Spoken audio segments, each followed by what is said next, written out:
All right. Well, hey, good afternoon, everyone. Thank you for taking the time to attend today. I'm excited to be going over this topic. Cybersecurity is near and dear to my heart. David, we got you on here? Yeah, I'm on here. Not sure if I don't think my video is working apparently, but that's okay. Thanks. Thanks for joining us, everybody. As you know, we're here to talk about the amendments to Regulation SP. I'm Dave Millar, President of Integrity Compliance, and as I've mentioned to all of you during the annual ADV update calls, this is essentially a backdoored cybersecurity rule. At least that's the way I like to look at it. And we'll be reaching out to you to update policies and procedures in April. But I thought it'd be important to bring on a cybersecurity expert and have him kind of walk through a presentation.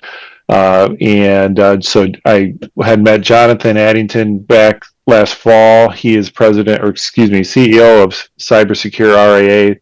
They're a cybersecurity firm that works exclusively with registered investment advisors. So thank you, Jonathan, for taking the time to do this presentation, and I'll let you take the wheel from here. Awesome. Thanks, David. Yeah. It's a great introduction. I'm Jonathan Addington, the CEO of CyberSecureRIA. We work with over 50 RIAs today on their cybersecurity and their IT, everywhere from Jerusalem to Hawaii. And fun fact about me, I actually majored in finance, graduated in 2009. It was a pretty bad year to have an undergrad in finance. I'm assuming that all of you here on the call remember 2008, 2009 pretty well. So it's interesting to have come full circle 17 years later, be working with RIAs from the IT and cybersecurity side of things instead of the finance side of things. I'm going to put contact information up here on the screen. We'll have a chance to hit this again at the end, but if you need to write anything down, take a screenshot, take a photo, whatever, both David and I are available for follow-up questions. We'll have some at the end of the webinar if we've got time to get to them. I'm also really easy to find. There's not a lot of Jonathan Addington, so you Google Jonathan Addington and it'll come up.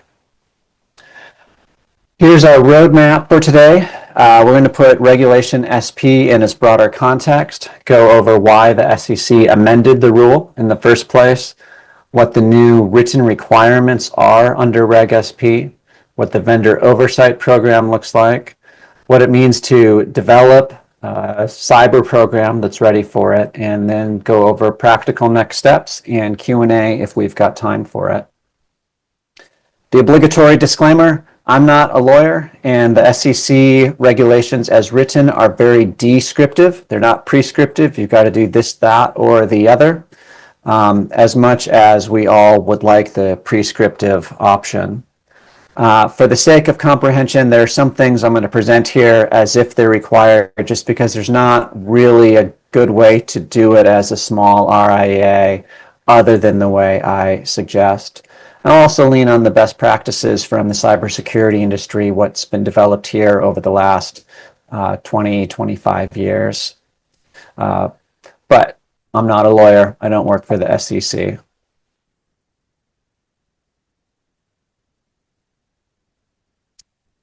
For those of you that are not yet SEC registered, I guarantee you your state has some kind of rule around privacy, data protection, because every state does. Even Puerto Rico, Guam, and DC, they all have their own cybersecurity and data privacy laws. So while we're not going to go into depth on those today, most of the information in this webinar is still going to apply to you in a very similar way. Second, I don't want you to think of Reg S-P as the standard or a gold star. Look, I know that there are a couple of companies that you all compete with that make your job harder because they go out and push insurance and maybe an index fund, a mutual fund as wealth management, wealth planning. And they're not wrong in that most of your clients probably should have life insurance, maybe an umbrella policy, and index funds are great for most people, but they aren't really right to call it comprehensive wealth planning either, right? It's really the bare minimum, even if most Americans aren't doing it. And that's where a lot of this rule lands. I really don't think it's overkill, especially not for an industry that is literally dealing with people's life savings day in and day out. Like, that's literally your job. So a quick refresher on Reg S-P. I think David touched on this briefly, but the key thing is the rule was adopted in 2000, well before SaaS, well before ransomware. And the 2024 amendments are here to bring it into the digital era. The three main pillars of Reg S-P are the safeguards rule. You need to keep written policies and controls that protect customer information against unauthorized access. The disposal rule, when data is no longer needed, you need to have a way to dispose of it so it cannot be reconstructed. And you need to have privacy notices and opt-outs given to your clients. So be keeping in mind those three pillars as we go through this, because the amendments that we're going over today are meant to either tighten it up, clarify, or maybe extend one of those. I also want to talk about the statutory authority briefly. So I'm sure you're all aware that under the Biden administration, a number of new regulations were put out. And there are a handful on cybersecurity for RIAs, for broker-dealers, for public companies, for funds, basically for everybody that the SEC regulates. And that includes the cybersecurity rule, the rule that David alluded to here as the SEC backdooring here. And that's maybe not a bad way to look at it. But the cybersecurity rule was released under 211H. And why that matters to you, if you don't know what 211H is off the top of your head, is that it was also what they released the private fund rule under. And that was fully vacated in July of 2024. And so it looked like the cybersecurity rule that was released for RIAs would probably end up being vacated along the same lines. However, the cybersecurity rules under Reg S-P are not likely to be vacated, being under the Gramm-Leach-Bliley Act, Dodd-Frank, FACT Act. These are all long-standing statutory authorities that the SEC has. And these amendments also passed the SEC unanimously, including votes by the Republican commissioners that are still on it. So don't expect it to go anywhere. Don't expect the SEC to change their mind and withdraw it like they did with the cybersecurity rule. I really view them as getting at the same thing. The cybersecurity rule was very prescriptive, which is still helpful today in that it laid out what the SEC wants you to do. Reg S-P is very descriptive, but what it describes and what it requires is really going to lead you to the same location, the same place as the cybersecurity rule.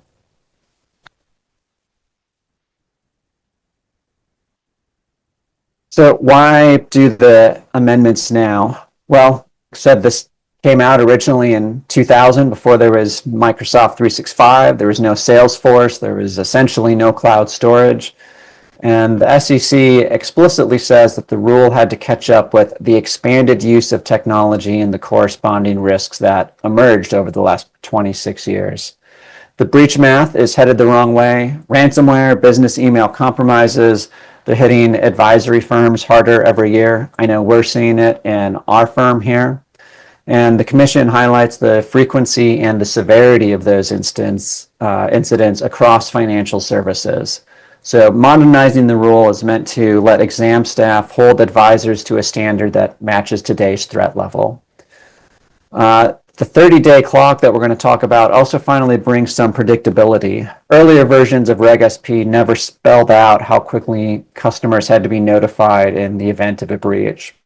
So this sets a much clearer 30-day deadline, giving both your clients, yourselves, your compliance consultants like David Millar, certainty about what that timeline is.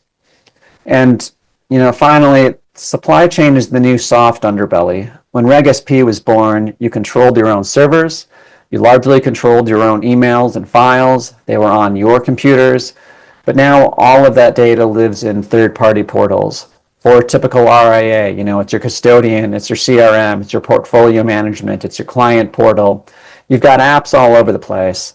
The new rules pull service providers into that scope, the 72-hour vendor to RIA notice and mandatory oversight on your part, because they're that weakest link for you can start your 30-day clock.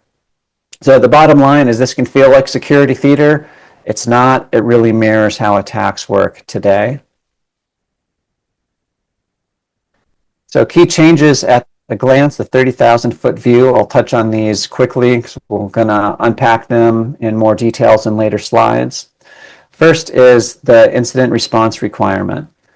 So this has gone from kind of nice to have to must have. You need to have it on paper. Your IRP needs to cover how to detect, respond, and recover from an attack or data incident. You should be assigning decision makers and integrating vendor alerts. So treat it like a continuity plan. It should be living, tested, executive approved. Customer notice in 30 days or less after discovering unauthorized access or use of client information. Now, this includes everyone whose sensitive information was or was likely compromised, where that compromise will likely result in substantial harm or inconvenience unless you can prove otherwise. We'll get into those words too in a minute. And the 72-hour vendor to RIA notice. This is where they need to notify you, your vendors, within 72 hours of them becoming aware of a breach. And you need to have some kind of assurances that they're going to do so.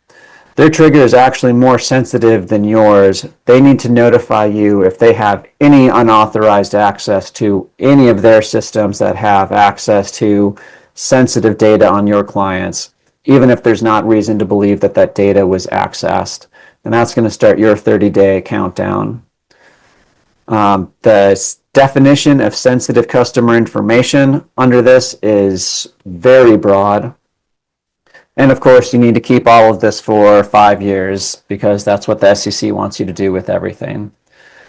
There's tiered compliance deadlines. If you're a large RIA, this kicked in December. If you're a small RIA, probably most or all of you on the call, this starts in June 3rd of 2026, so just a couple months away.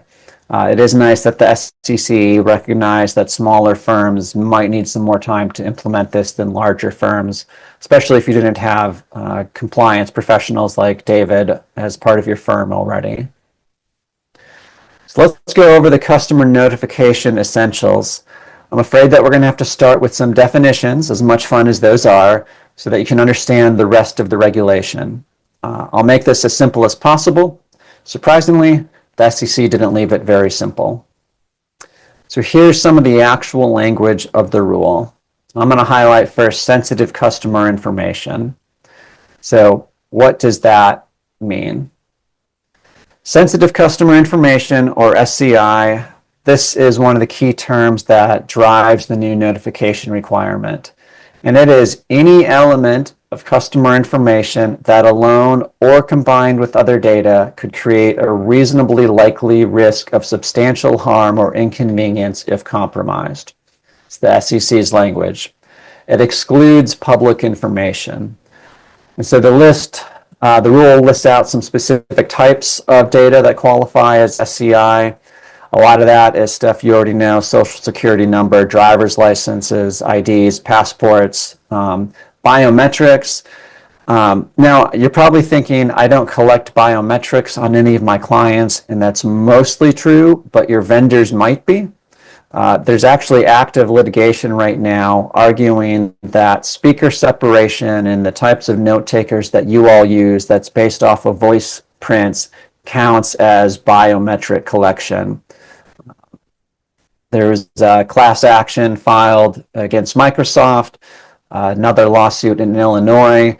So we'll see where this lands, but don't think that you just don't collect biometrics because you don't have your client's fingerprints on files or something. Just with the expansion of technology and AI today, you or your vendors may be, even if it's unwittingly. Then there's telecommunication identifiers. That's like your SIM cards. Hopefully you don't have any of that. Now, combinations of data also count though. So customer information that identifies an individual or their account. So that might be their account number or the last four of their account number, their name sometimes, an online username, in combination with some other information that could be used to gain access to their account such as an access code or a credit card expiration date, the last four of a social security number, and so on. Place of birth, mother's maiden name, date of birth, all of this can be considered SCI. So I said SCI doesn't include public information. So what's non-public professional information? NPI is any personally identifiable financial information you collect on a consumer, plus any lists or groupings derived from that data, even if it includes publicly available information. I know this is a mouthful, but it's important because essentially, if you are keying any SCI to public information, you're going to have to treat that whole database as if it's SCI. The most practical takeaway I can give you is just consider every piece of information you have on your clients as SCI, because even if some of it is not, it's something you pulled out of your phone, could pull out of the white pages off of their website, who knows. The way the language is worded in the rule, it could still be considered SCI. So treat all of that information as if it needs to be kept confidential. The next term, substantial harm or inconvenience. This is one of my favorite parts of the whole rule. What does that mean? The SEC refuses to say what it means. So they initially proposed a definition, but then the feedback they got was both that it was too broad and too narrow. So they decided, whatever, we're not even going to bother defining it. So helpful of them, right? What they do say is that substantial harm or inconvenience depends on the particular facts and circumstances around a security incident. And so they give some examples that you can see on the slide, things that would be financial loss, fraud, harassment, impersonation, damaged reputation, and so on. So this isn't audit defensible, but I would encourage you to think about it like the golden rule.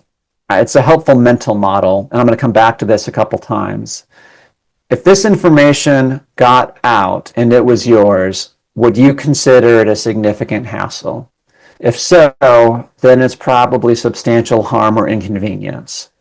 If you let the spirit of the golden rule be guiding your decisions, I think it's going to lead you in the right direction, even if you don't want to put "we followed the golden rule" in your compliance manual.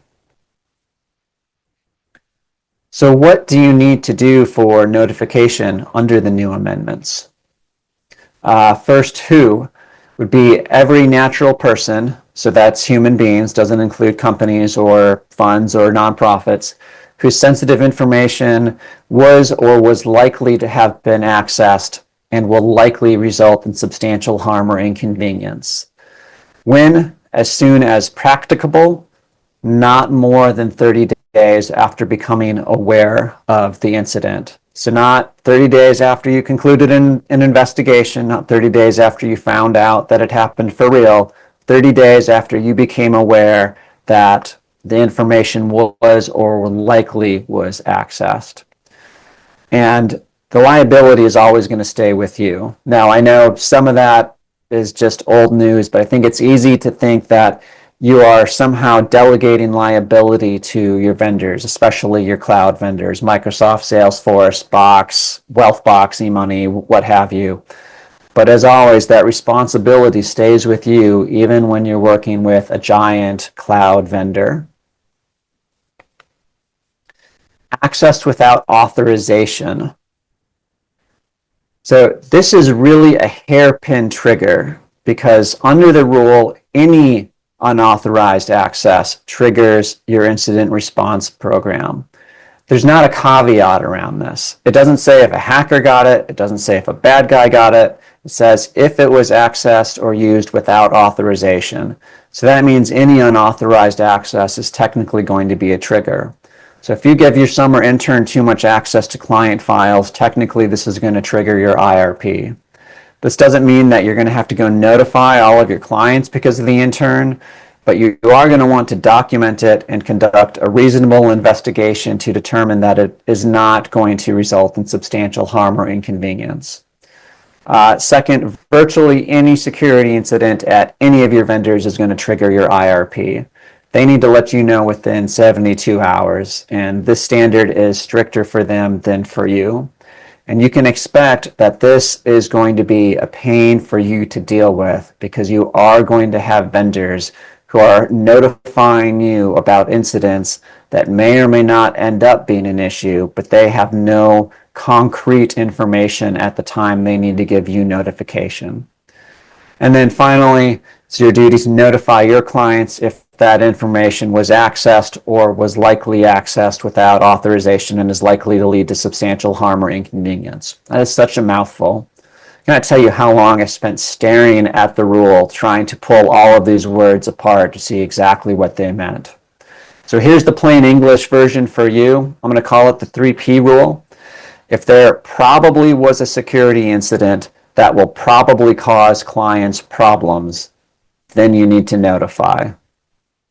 So you notice in these definitions that it doesn't talk about there absolutely having been a breach or absolutely having been unauthorized access, that there was a reasonable likelihood. This is a much lower bar than what we're used to in either the financial industry or the cybersecurity industry. And this is really a significant escalation compared to previous escalations or previous regulations. It's very consumer friendly. As a consumer, I wish that everyone I worked with had to tell me when they thought they leaked my data. As a business owner, it's maybe not quite as much fun. All right, reasonably practicable. And can I say, I also love the word practicable. I mean, we're like bringing the 18th century back here. It's amazing. 30 days is a hard deadline. It's not the goal.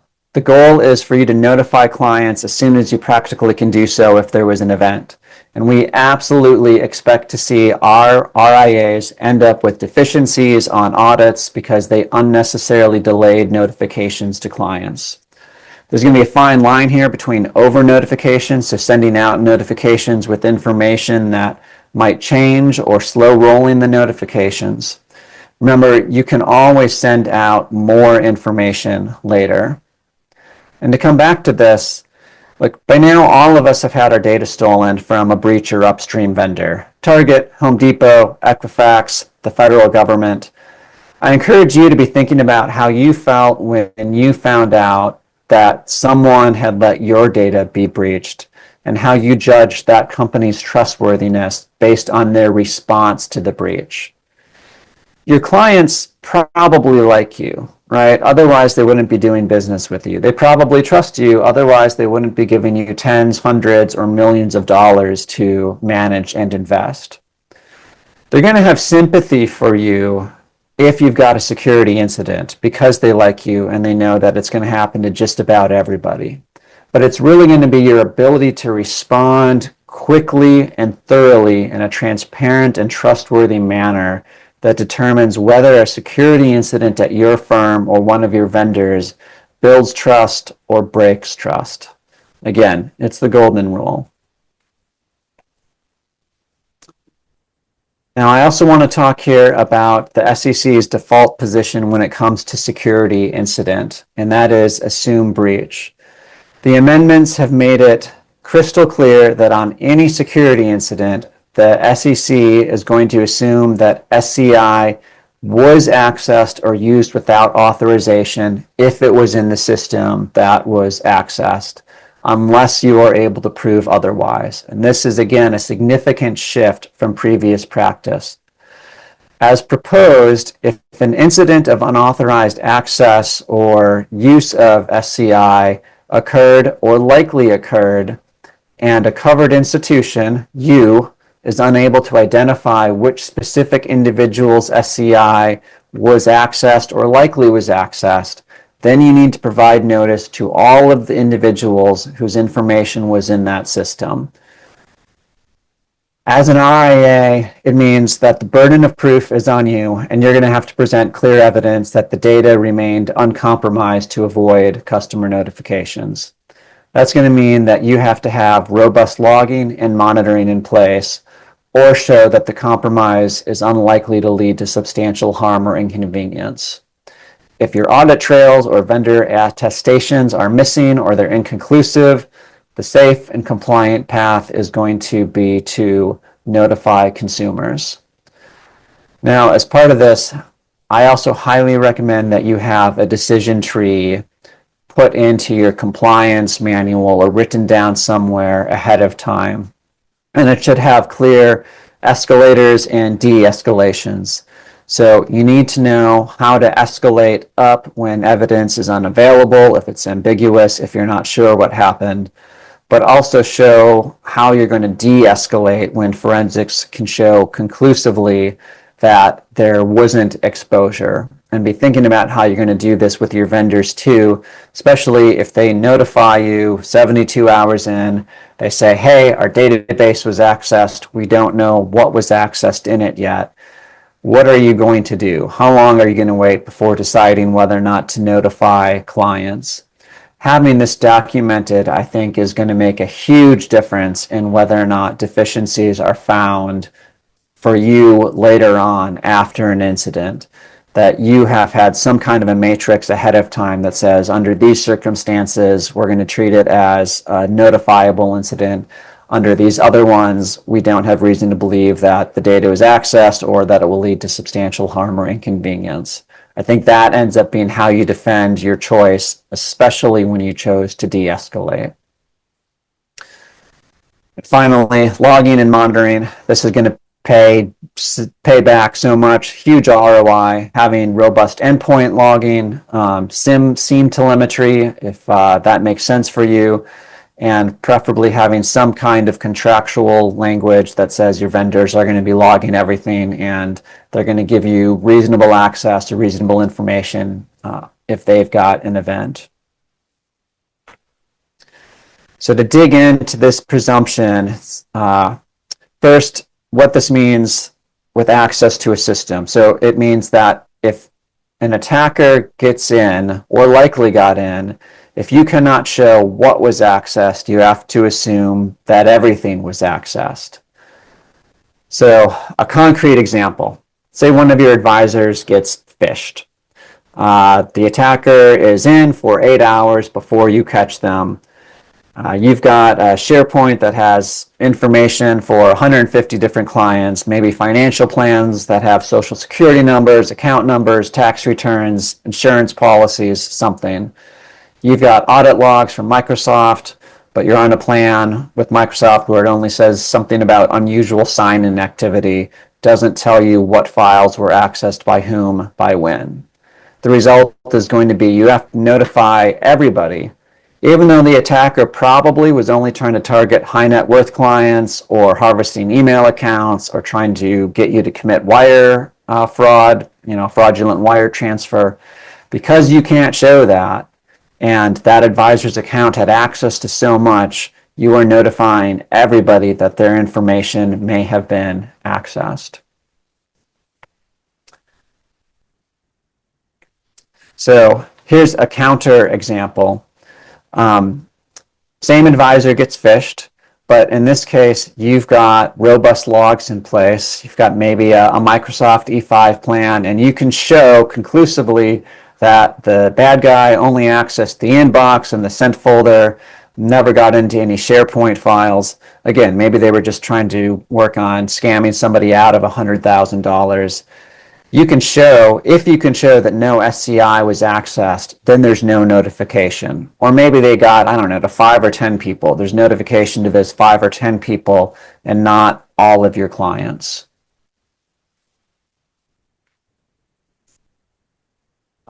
The second presumption here is that the SEC will assume that if SCI was accessed by an unauthorized person, that it will cause substantial harm or inconvenience unless you can prove otherwise. So the default here is pretty simple. If SCI was accessed, assume it's going to cause harm. That's the SEC starting position, and the burden of proof is on you to rebut it. So let's give a couple of examples. Here's an easy one. An unencrypted laptop is stolen out of somebody's car, left in an Uber, left in an airport, something. I've seen all of these happen before. You've got tax returns, social security numbers, account numbers on that machine, something. Now this data is in the wild, and you are going to be notifying everybody whose information was on it. If you don't know what information was on it, then you're probably just notifying all of your clients and maybe all of your former clients. That'll be fun. A phishing attack. This is another pretty clear example. If someone got into your systems that should not be, and you know that they accessed, or you can't show that they didn't, then you are notifying people. Again, there's not really a way around it if you think that an external actor got into your systems and you can't show that SCI wasn't accessed, or you can show that it was and you know that it happened for sure. Probably the worst case scenario for most RIAs is going to be that one of your vendors, someone that holds a good chunk of your client SCI, has an incident, or they think they have an incident. They notify you that their system was breached or was likely breached, and that client social security numbers, account values, something like that was in the database. What's going to make this so difficult for RIAs of all sizes, but especially small RIAs, is you don't get to control their investigation. You don't get to look at their logs. You don't get to figure out who had access to what and when. You're really at their mercy, and you still have the obligation to notify your clients. This is something worth thinking about as you go to do due diligence on your vendors, is just thinking about how much liability is on you. You've just got a lot of trust you're putting into them. So you really want to make sure that they're going to have your back, that they've got robust cybersecurity procedures in place, that they've got fantastic logging, that they're going to make your life easy or easier and not chaotic when they have an incident. It is likely to happen at some point to some of your vendors.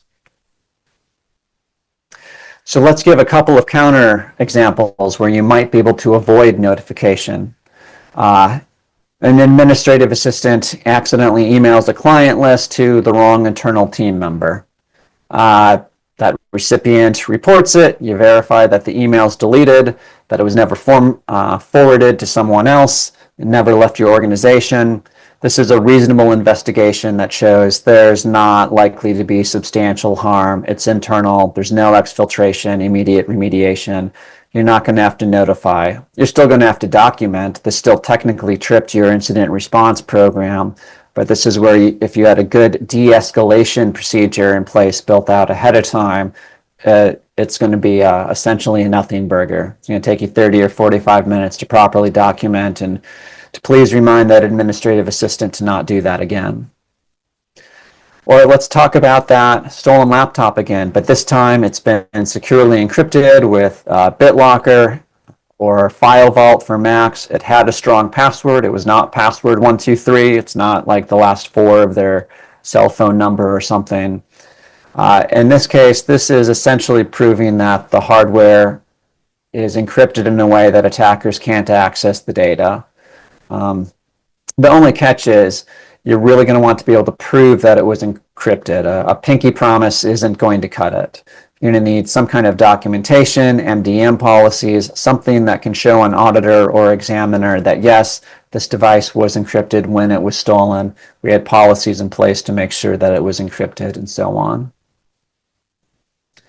So the reality check, if an external or bad actor gets to actual SCI and it's not encrypted, you're almost definitely notifying. That's like always. Your outs are going to be narrow. They're going to be internal only incidents with immediate containment, or where you're positive that data was encrypted with provably secure keys, that you can demonstrate the technical impossibility of harm. But that's not going to be the majority of cases. If a bad guy got access to it, yeah, you're notifying. Let's talk a minute then about decision trees. I talked about this just a little bit. Now, the SEC does not say that you need them, but I'm saying that you need them. CyberSecureRIA says you need them. The predefined decision tree is going to help you quickly assess whether or not you need to notify customers. It's going to be that structured way to evaluate the evidence and make consistent decisions. This is not the vibes-based decision. Here's why it matters, because if you're making up a decision after an incident and you conclude that, yeah, we don't need to notify, that might be really hard to defend if you didn't have criteria in place ahead of the incident. That's the vibes-based. But if you already have policies and procedures that say, if this type of data gets out to these people, that's notifiable. If it stays internal, if it's this other information, and especially if you've already presented that policy to an auditor at some point, that's going to be far more defensible during an examination than we looked at it and we don't think there's a problem. So build out the decision tree before you need it. That's the point. Reasonable investigation. So this is one of your outs, that if you believe that the unauthorized access occurred, but after a reasonable investigation, you believe that it is not likely to lead to substantial harm or inconvenience, then you don't have to notify. What does that mean, and how do you prove the negative? It is logging. Access logs are going to absolutely be your best defense against unnecessary customer notifications. If you cannot prove who touched what, the rule says that you need to assume exposure and notify everyone whose SCI was in that system. Again, I think phishing is going to be one of the most common ways that we see this cropping up in real life. With comprehensive tamper-resistant logs, you're going to be able to demonstrate, even if an attacker was inside a network, that no SCI was accessed, or hopefully no SCI was accessed, and that eliminates your notification duty. It's going to be the only way to prove the negative, and there's not going to be a middle ground. To show that something wasn't accessed, you've got to have the logs in place ahead of time. Otherwise, it's like trying to take a picture of something after it happened. You just can't do it. And you should have this as part of your IRP as well. So don't assume that you're going to be able to go back and find any access logs if you don't already have them in place. I see this happening a lot. I see this happening with RIAs that we don't manage, where they have an incident and they want us to do some kind of forensic investigation. I mean, if you don't have the logs, you don't have the logs, and there's not much that anybody can do to do a forensic investigation when there was no logging. The licensing reality, especially if you're on Microsoft, is Business Premium doesn't include the logging that you want. Standard definitely does not. You're going to want an E5 license or the new E7, which is now their most expensive, to have adequate audit logging. For Google Workspace, this is their enterprise plan. When you're weighing that upgrade, about $30 a month per license, go back and think about the potential costs of notifications. That $30 a month is pretty cheap insurance. So here's a real-world war story. One afternoon, a mid-level assistant at a client RIA got communications from a malicious website. The website said, hey, we need you to paste these commands into the terminal to fix an error, to prove you're a human, something, and she did it. Smart person, not a smart decision. Fortunately, our security configuration stopped that attack from getting anywhere, but she still put in place those initial commands. Now, because this RIA had an E5 license, they had granular verbose logging. Every command with the timestamp, every file that was touched, all of that was logged, and we were able to build a minute-by-minute timeline. The log showed that there was zero access to client files or databases, and so there's no customer notification going on here. There's no filings. The incident was closed within a few hours. Now, if you consider the same scenario without logging, this person was an EA, so they had access to most of their executives' emails, most of their systems, their SharePoint. Without that level of granular logs, we couldn't help them show what was not accessed. Under the Reg S-P amendments, they would be notifying they would be notifying every customer that they have that their data was likely accessed. They would be notifying all of their former customers that their data was likely accessed. Not a fun situation. So in contrast, we had a non-client come to us with a similar incident, except they had a cheap GoDaddy version of Microsoft 365 that had basically no logging. They couldn't prove anything. Notifying every one of their clients was really the only ethical way forward for them, even though they were small enough to not fall under Reg S-P yet. If this happened on June 4th, they would be notifying everybody by law. And that, I don't know, $15, $20 a month GoDaddy subscription, whatever it is, that's the price of poor visibility. I'm not going to spend a whole lot of time here. This is the required contents of a customer notice if there's unauthorized access. You'll see that most of this can be templated today. It's up to you whether or not you want to send out separate notifications at the state level, if that's going to be a requirement for the state that you have clients in. The SEC says they don't care whether or not you're trying to combine notices or making them separate, as long as the notifications that you send out meet their requirements. You can also subcontract the notifications out. Just keep in mind that the legal responsibility is still on you, even if you go and pay a firm to send them out for you.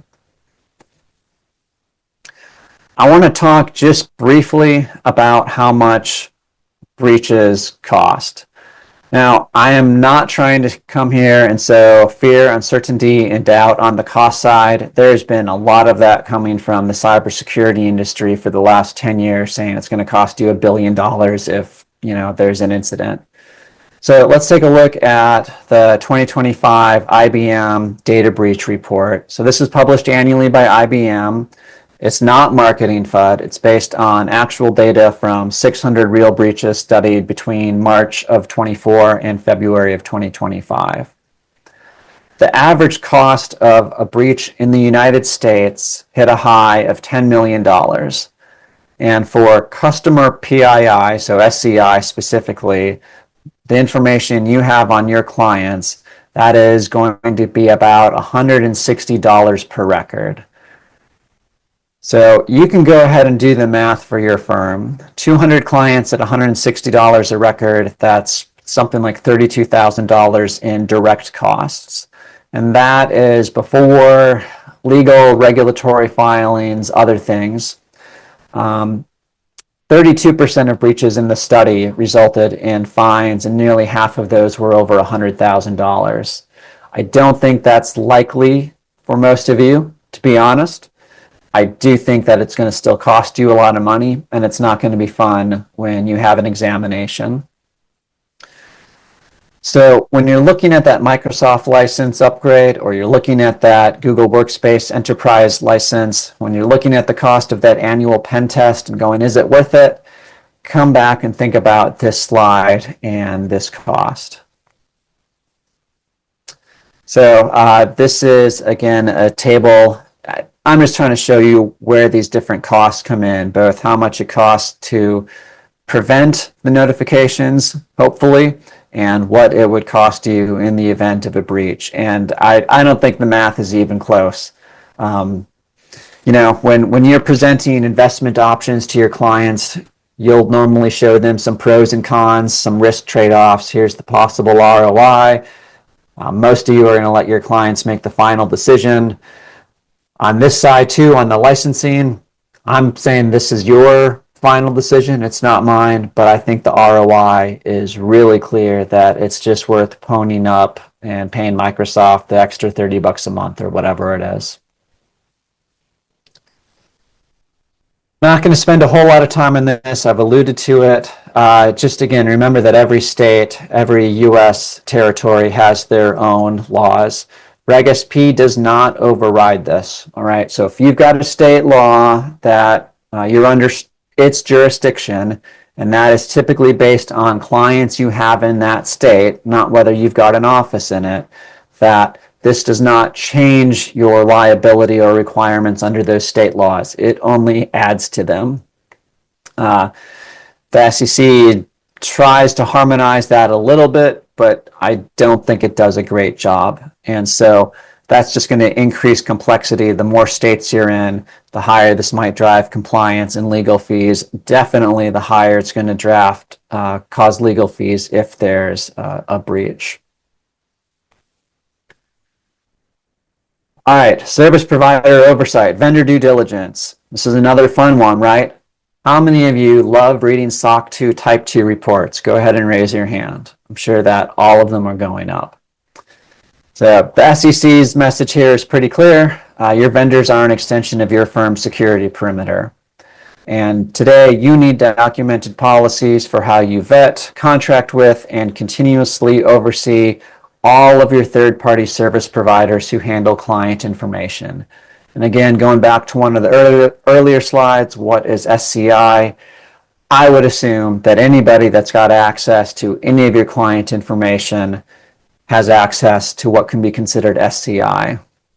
Really important, your policies need to, quote, ensure, unquote, that vendors notify you of a breach of their systems within 72 hours of them becoming aware of it.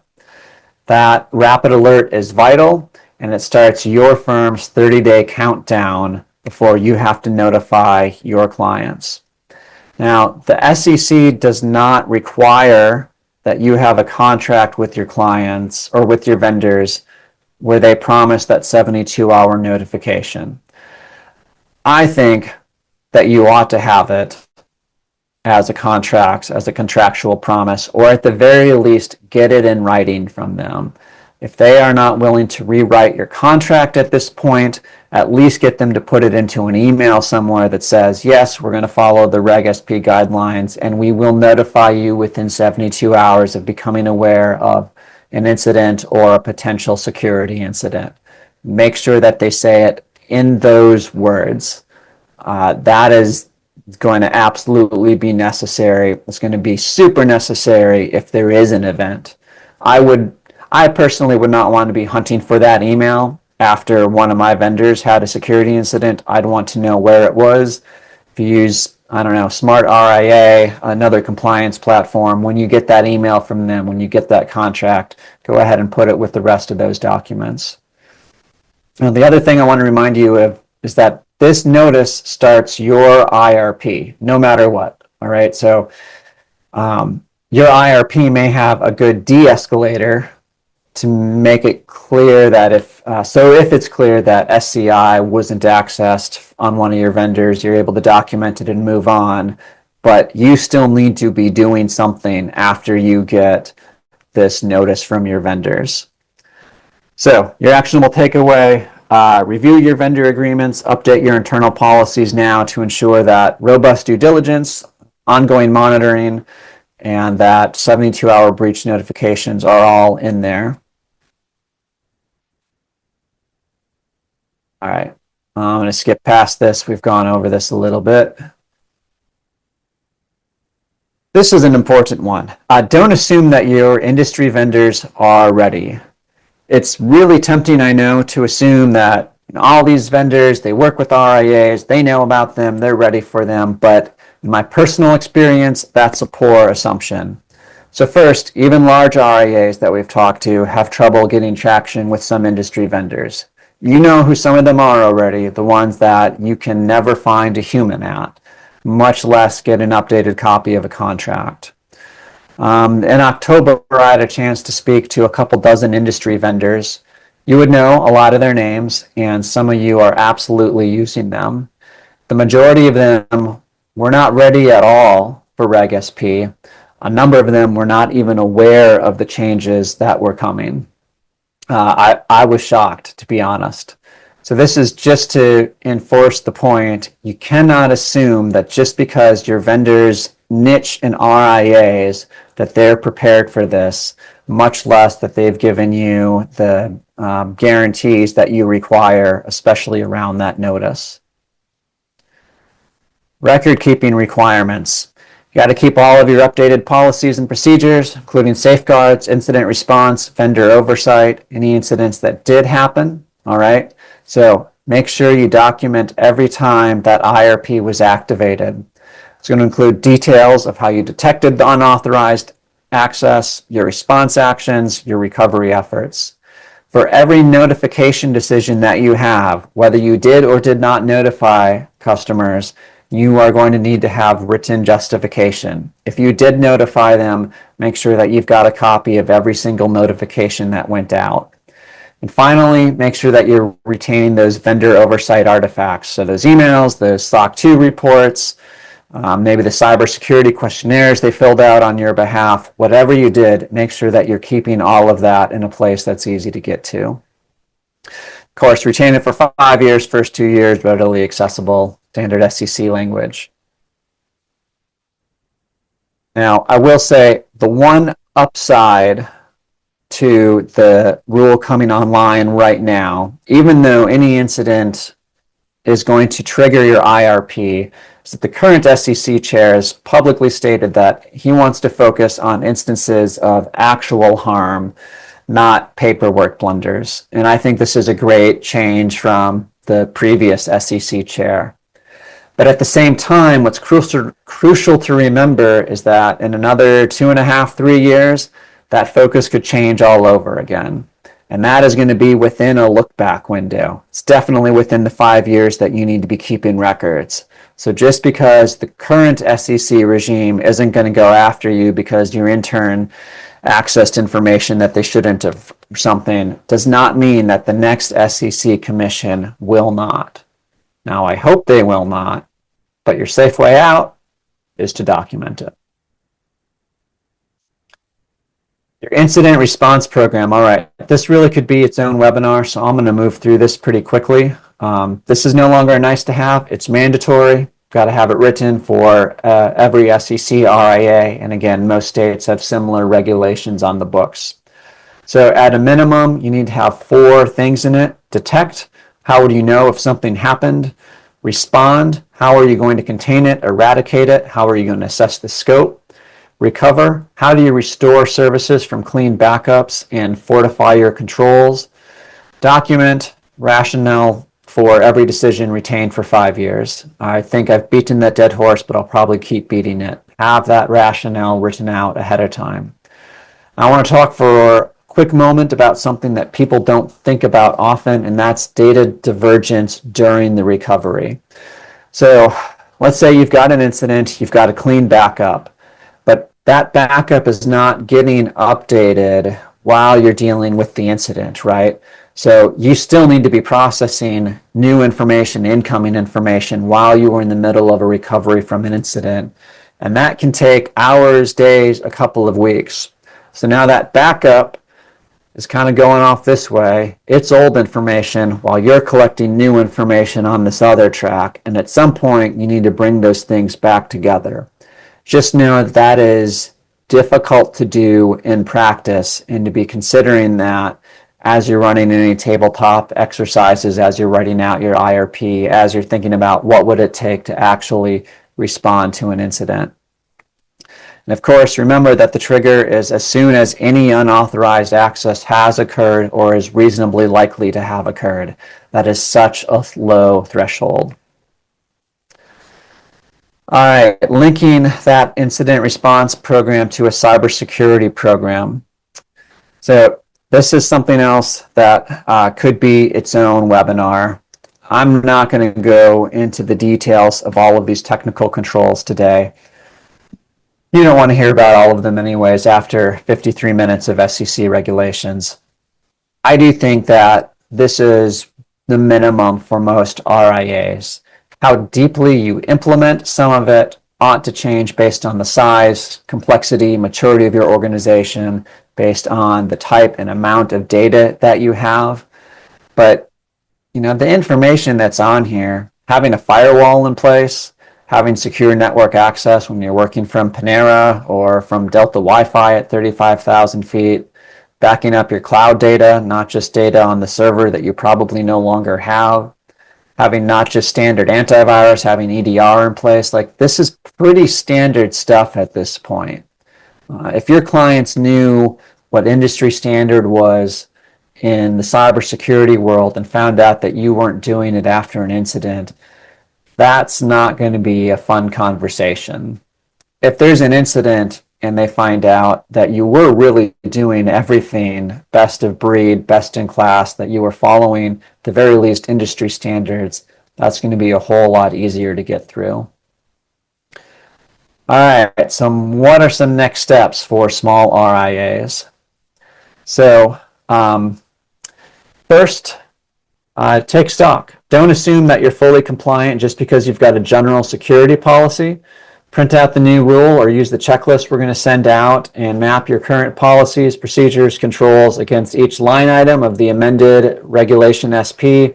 Find out where your gaps are. This is going to be a roadmap for what needs to get built or updated. Make sure that you're paying special attention to those IRP requirements, the 30-day notification trigger, and especially those vendor oversight duties. Contracts are a big one, especially with the SEC's clear focus on service providers. Going through all of your vendor contracts, I know how much fun it is. Again, it's your custodians, your CRM, your portfolio accounting software, your IT support, email hosting, any provider that receives, maintains, processes, or transmits customer information. Make sure that these contracts include a clear requirement for the vendor to notify your firm of a security breach within 72 hours of them becoming aware of it. This might require coordination either with legal counsel or with your fantastic compliant consultant, David Millar, or whoever else you're working with at Integrity Consulting. Remember that your people are always going to be your most critical and first line of defense. Now, it's going to include 1099 contractors, virtual assistants, paraplanners, bookkeepers, anyone that's touching client data. Conduct the mandatory cybersecurity awareness training beyond just clicking phishing links. Be training your team on identifying potential incidents. What does a suspicious email look like? What is abnormal system behavior? Escalation procedures. Who do they report things to immediately if they suspect an incident? Consider media holding statements. Everyone should know how to not speak to the media when there's an incident. Have some pre-approved holding statement. Be very, very careful what you say when something is underway, because it will be used against you at some point. This is something else I wish I had more time to go over, but know what not to say while you're investigating an incident. And there's a reason, by the way, that in cybersecurity, we always call these incidents while we're investigating. You'll never hear us talk about a data breach or a hack while we are actively investigating. There was only an incident that we are investigating. And make sure that you're emphasizing the human role in your incident response program. And finally, make sure that you're reviewing this regularly, not less than annually, more often if your vendors or business changes in a way that requires it. So real quick, we've got plans for every size RIA. We've worked really hard to create plans that work, whether you're state registered, SEC registered, whether you're handling your first $10 million of AUM or you're up to $5 billion. We've got plans where we bring cybersecurity. You're still doing your IT support. If you're a small office, home office type setup, we've got a plan for that. Or if you're a larger SEC RIA, we've got something for you. Our webinar special, everyone's got a show special. We'll waive any onboarding fees if you book a call now and you sign up before April 15th. Our onboardings are booked out into June. If you committed to something today, we still would not be able to onboard you before June. These plans are very popular today.